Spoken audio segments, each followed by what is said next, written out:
Hi, so perhaps after enduring the very long last section on graphs and graph transformations for trig functions, you're now concerned that we're going to do the whole thing again in 3 more videos. But no, this one's going to go much faster than the other ones. So these are the graphs of the reciprocal trig functions.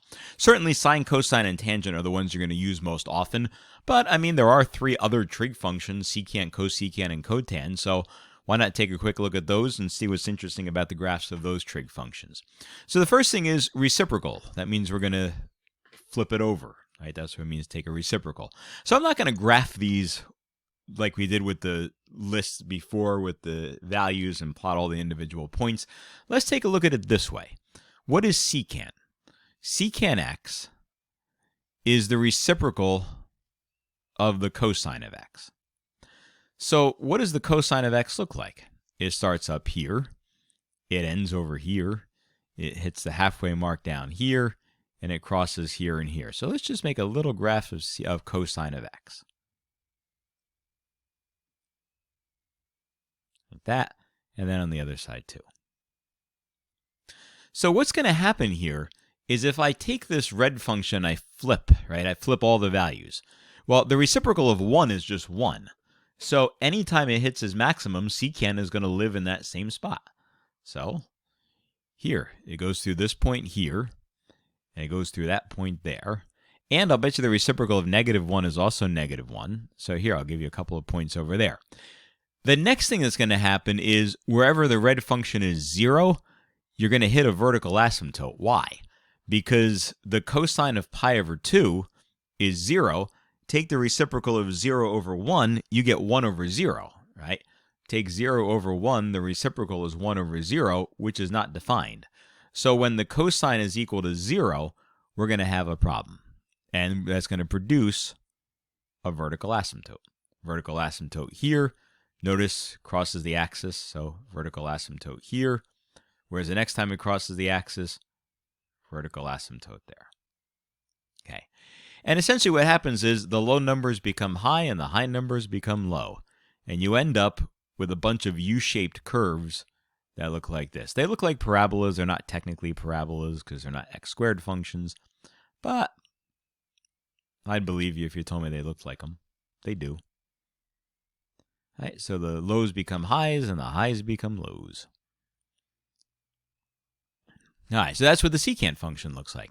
So the way I remember secant function is I graph the cosine function first like I just did, and I go up, it goes up, and it goes down.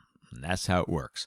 So the domain is everything except multiples of pi over 2, right? You notice all those vertical asymptotes. The range is kind of interesting because remember that cosine went between -1 and 1? That's the only place that secant doesn't live, right? You notice that there's nothing in here between -1 and 1. So the range goes from 1 to infinity up here, and it goes from -infinity to -1 down here, but not in between. That also means there's no x-intercepts. There's a y-intercept at 0, 1. Look at the period for secant. It looks like it repeats every pi, but it doesn't. It has a branch up here that opens upward with a width of pi, and then another one that opens downward. So in order to complete one cycle, you really do need 2 pi. Amplitude isn't a concern here. Yes, it has asymptotes every pi over 2. So x equals pi over 2. Plus n pi. Is this even or odd? It's even. I can reflect this across the y-axis, and in fact, it looks very much like a parabola when I do that in the middle there. All right, so that's what the secant function looks like. Vertical asymptotes opens upward and downward. Every time cosine hits 1 or -1, that's where the secant and the cosine are going to be the same. How about cosecant x? Cosecant x is related to what? It's related to sine. So cosecant is 1 over sine of x. So here, let's draw a quick sketch of sine. Sine starts here, crosses, ends, high point, low point.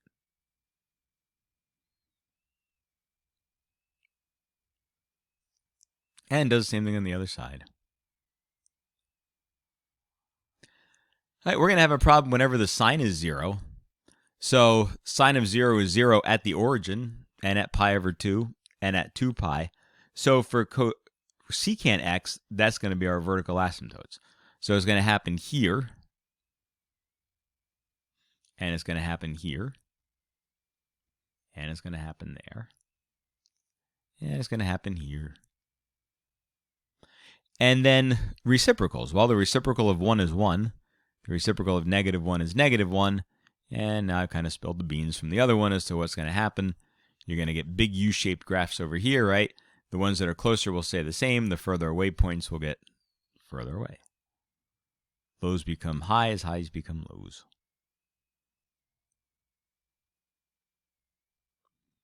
And there it is, the cosecant function. Same idea as secant in the sense that there's nothing between -1 and 1.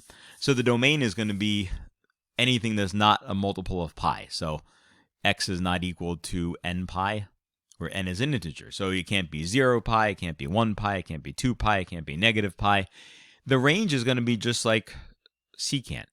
It will go from -infinity to -1, including -1, and then pick up on the other side from 1 to infinity.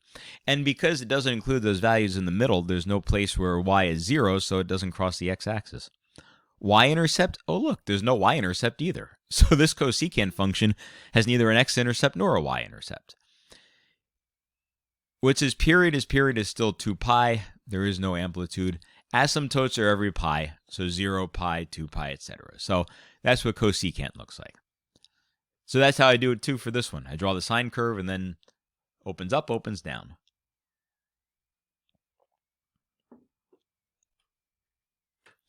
All right, what does cotan look like? Well, this one's a little bit harder to graph on our old method, but it turns out that there's actually an easy way to do it. What is cotan? Cotan is a reciprocal of tangent. So if tangent is sine over cosine, then cotan is cosine over sine, meaning that every time that this thing is 0, we're going to get some vertical asymptotes. Oh, wait, isn't that what we just had in the last one? Yeah. So cotan is going to have the same vertical asymptotes that cosecant does. All right, so we're going to have vertical asymptotes here, here, and here. All right, so cotan and tangent are reciprocals, right? So when we had graphed the cosecant, I said that the values that are lower become higher, the values that are higher become lower. So I bet you we can do the same thing with the idea of cotan and figure out how tangent becomes cotan. Because remember, tangent looks like this. So where the tangent values were high, they become very low. And when the tangent values were low, they become very high, which really means that when you do cotan, it turns it in the other direction. You end up with a graph that looks like this.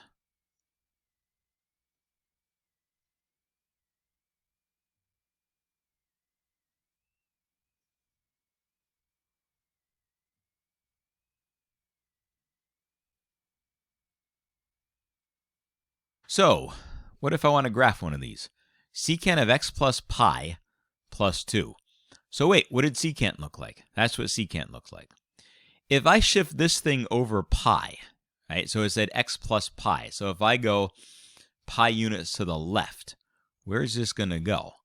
It's going to end up opening a branch up on the top over here, isn't it? All right, so if I take this and I shift it over pi,